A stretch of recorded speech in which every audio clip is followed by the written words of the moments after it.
TED Talks are recorded live at the TED Conference and produced with WNYC New York Public Radio. This episode features legendary space engineer BurtRutan. TED Talks are made possible through the support of BMW, where ideas are everything. Here's BurtRutan.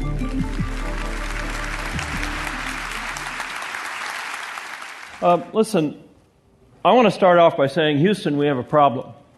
We're entering a second generation of no progress in terms of human flight in space. In fact, we've regressed. We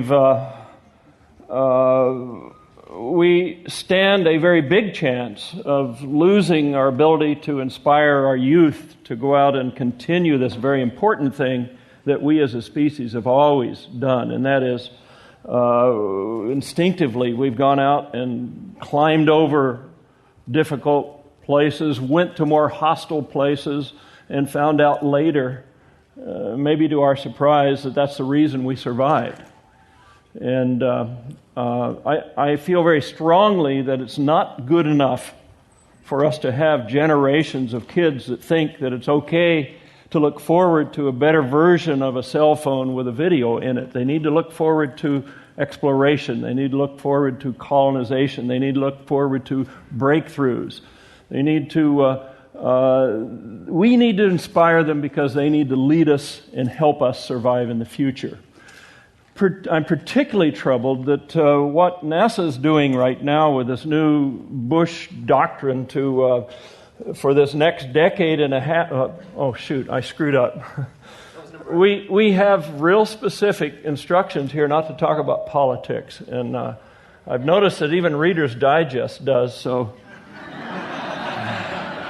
All right, okay. Bill Clinton. Remember Bill Clinton? He was talking to Dick Cheney last week, and he says, "God damn it, you Republicans get away with everything." And I shot somebody in the face, they impeached me.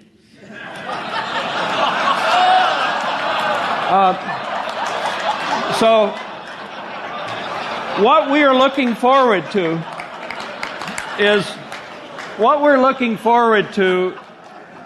is not only the inspiration of our children, but the current plan right now is not really even allowing the most creative people in this country, the Boeings and Lockheed space engineers, to go out and take risks and try new stuff.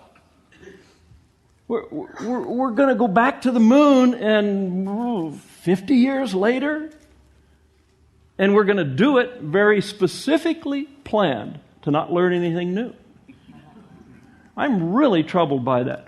But anyway, that's the basis of the thing that I want to share with you today, though, is that right back to where we inspire people who will be our great leaders later. That's the theme of my next 15 minutes here. And I think that the inspiration begins when you're very young. 3-year-olds up to 12, 14-year-olds.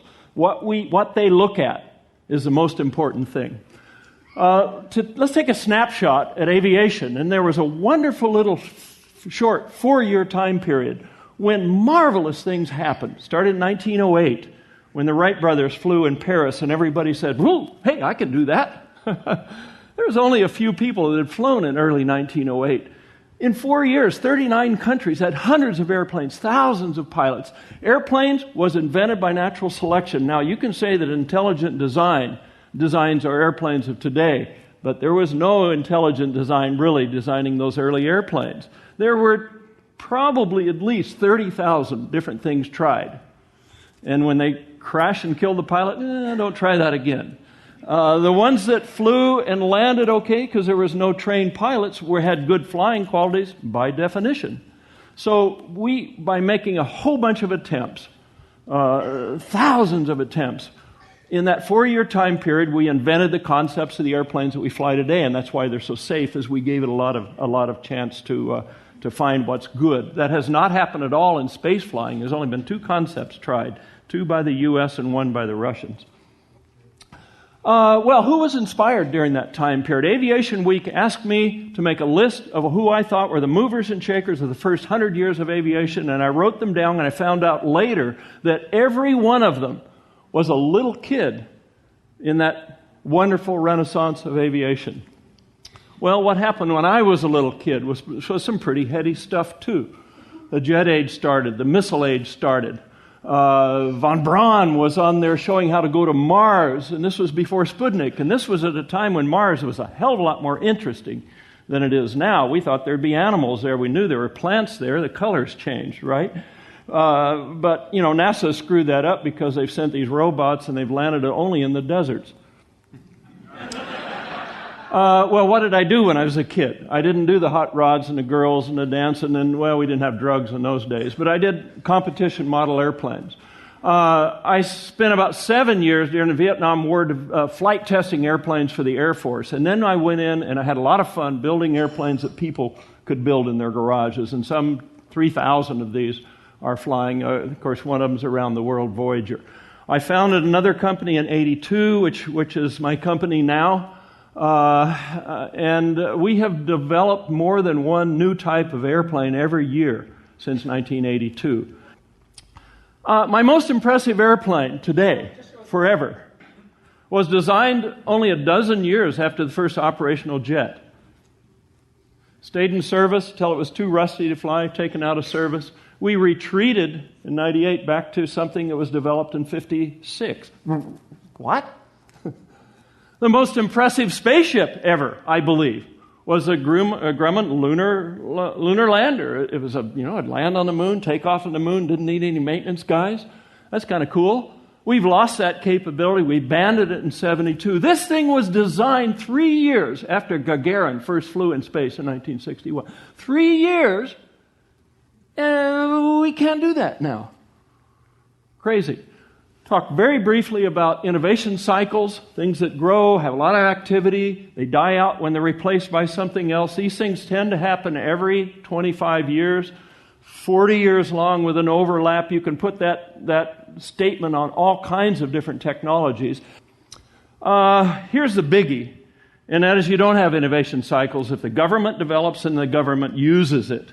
A good example, of course, is the DARPA net. In other words, computers were used for artillery first, then IRS.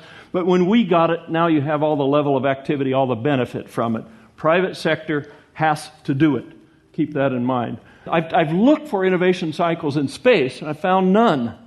The very first year, starting when Gagarin went in space, and a few weeks later, Alan Shepard, there were 5 manned space flights in the world, the very first year. In 2003, everyone that the United States sent to space was killed. There were only 3 or 4 flights in 2003. In 2004, there were only 2 flights, 2 Russian Soyuz flights to the International Men's Station, and I had to fly 3 in Mojave with my little group of a couple dozen people in order to get to a total of 5, which was the number the same year back in 1961. There is no growth. There's no activity. There's nothing. This is a picture here taken from Spaceship One. This is a picture here taken from orbit. Our goal is to make it so that you can see this picture and really enjoy that. We know how to do it for suborbital flying now, do it safe enough, at least as safe as the early airlines, so that can be done. And I think that I want to talk a little bit about why we had the courage to go out and try that as a small company. First of all, what's going to happen next? The first industry will be a high volume, a lot of players. There's another one announced just last week. And it will be suborbital. And the reason it has to be suborbital is there is not solutions for adequate safety to fly the public to orbit. The governments have been doing this. 3 governments have been doing this for 45 years, and still 4% of the people that have left the atmosphere have died. And you don't want to run a business with that kind of a safety record. It'll be very high volume. We think 100,000 people will fly by 2020. I can't tell you when this will start because I don't want my competition to know my schedule. But I think once it does, we will find solutions, and very quickly you'll see those resort hotels in orbit and that real easy thing to do, which is a swing around the moon so you have this cool view. And That'll be really cool because the moon doesn't have an atmosphere. You can do an elliptical orbit and miss it by 10 feet if you want. Oh, that's going to be so much fun. Okay, my critics say, hey, Rutan's just spending a lot of these billionaires' money for joyrides for billionaires. What's this? This is not a transportation system. It's just for fun. And I used to be bothered by that, and then I got to thinking, well, wait a minute. I bought my first Apple computer in 1978, and I bought it because I could say, I got a computer at my house and you don't. And what do you use it for? Come over, it does Frogger. Okay? Not the bank's computer or Lockheed's computer, but the home computer was for games. For a whole decade, it was for fun. We didn't even know what it was for. But what happened, the fact that we had this big industry, big development, big improvement in capability and so on, and they get out there in enough homes, we were ripe for a new invention. And the inventor is in this audience. Al Gore invented the internet. And because of that, something that we used for a whole decade for fun became everything. Our commerce, our research, our communication, and if we let the Google guys think for another couple weekends, we can add a dozen more things to the list. And it won't be very long before you won't be able to convince kids that we didn't always have computers in our homes. So fun is defendable. There's a group of people that have come forward, and you don't know all of them, but the ones that have come forward were inspired as young children, this little, 3 to 15-year-old age, by us going to orbit and going to the moon here, right in this time period. Paul Allen, Elon Musk, Richard Branson, Jeff Bezos. The Ansari family, which is now funding the Russian suborbital thing. Bob Bigelow, a private space station, and Carmack. These people are taking money and putting it in an interesting area, and I think it's a lot better than they put it in an area of better cell phone or something, but they're putting it in very areas, and this will lead us into this kind of capability, and it will lead us into the next really big thing, and it'll allow us to explore. And I think eventually it'll allow us to colonize and to keep us from going extinct. They were inspired by big progress. But look at the progress that's going on after that. There were a couple of examples here. The military fighters had the highest performance military airplane was the SR-71. It went a whole life cycle, got too rusty to fly, and was taken out of service. The Concorde doubled the speed for airline travel. It went a whole life cycle without competition, took out of service, and we're stuck back here with the same kind of capability for military fighters and commercial airline travel that we had back in the late 50s. But something is out there to inspire our kids now. And I'm talking about if you got a baby now or if you got a 10-year-old now. What's out there is there's something really interesting going to happen here. Relatively soon, you'll be able to buy a ticket and fly higher and faster than the highest performance military operational airplane. It's never happened before. The fact that they have stuck here with this kind of performance has been, you win the war in 12 minutes, why do you need something better? But I think when you guys start buying tickets and flying suborbital flights to space, very soon, wait a minute, what's happening here? We'll have military fighters with suborbital capability, and I think very soon this. But the interesting thing about it is the commercial guys are going to go first. Okay, I look forward to a new capitalist space race, let's call it. You remember the space race in the 60s was for national prestige because we lost the first two milestones. We didn't lose them technically.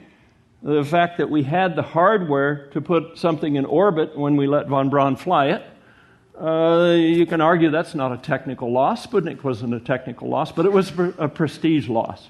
America, the world saw America as not being the leader, technology, and that was a very strong thing. And then we flew Alan Shepard weeks after Gagarin, not months or decades or whatever. So we had the capability, but America lost. We lost. And because of that, we made a big jump to recover it. Well, again, what's interesting here is we've lost to the Russians on the first couple of milestones already. You cannot buy a ticket commercially to fly into space in America. Can't do it. You can buy it in Russia. You can fly with Russian hardware. This is available because a Russian space program is starving, and it's nice for them to get 20 million here and there to take one of the seats. It's commercial. It can be defined as space tourism. They're also offering a trip to go on this whip around the moon like Apollo 8 was done. $100 million? Hey, you can go to the moon. But, would you have thought back in the 60s, when the space race was going on, that the first commercial, capitalist-like thing to do, to buy a ticket to go to the moon, would be in Russian hardware? And would the Russians have thought that when they first go to the moon in their developed hardware, the guys inside won't be Russians, maybe it'll probably be a Japanese or American billionaire? Well, that's weird. It really is. But anyway, I think we need to beat them again. I think what we'll do is we'll see a successful, very successful private spaceflight industry. Whether we're first or not really doesn't matter. The Russians actually flew a supersonic transport before the Concorde. And then they flew a few cargo flights and took it out of service. I think you'll kind of see the same kind of parallel when the commercial stuff is offered. Okay, we'll talk just a little bit about commercial development for human spaceflight. This little thing says there's 5 times what NASA is doing by 2020. I want to tell you, already, there's about $1.5 billion to $1.7 billion investment in private spaceflight that is not government at all. Already. Worldwide. If you Google it, you'll find about half of that money. But there's twice of that being committed out there. Not spent yet, but being committed and planned for the next few years. Hey, that's pretty big. I'm predicting, though, as profitable as this industry is going to be, and it certainly is profitable when you fly people at $200,000 on something that you can actually operate at a tenth of that cost or less. This is going to be very profitable. I predict also that the investment that will flow into this will be somewhere around half of what the U.S. taxpayer spends for NASA's manned spacecraft work, and every dollar that flows into that will be spent more efficiently by a factor of 10 to 15. And what that means is, before we know it, the progress in human spaceflight with no taxpayer dollars will be at a level of about 5 times as much as the current NASA budgets for human spaceflight. And that is because it's us. It's private industry. You should never depend on the government to do this sort of stuff, and we've done it for a long time. The NACA, before NASA, never developed an airliner and never ran an airline. But NASA is developing the space liner, always has, and runs the only space line. Okay? And we've shied away from it because we're afraid of it. But starting back in June of 2004, when I showed that a little group out there actually can do it, can get a start with it, everything changed after that time. Okay, thank you very much.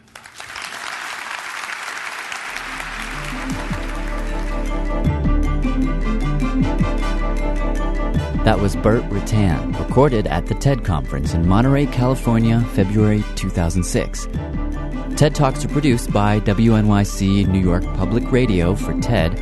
TED Talks are made possible, in part, through the support of BMW, where ideas are everything. For more information on TED, visit TED.com.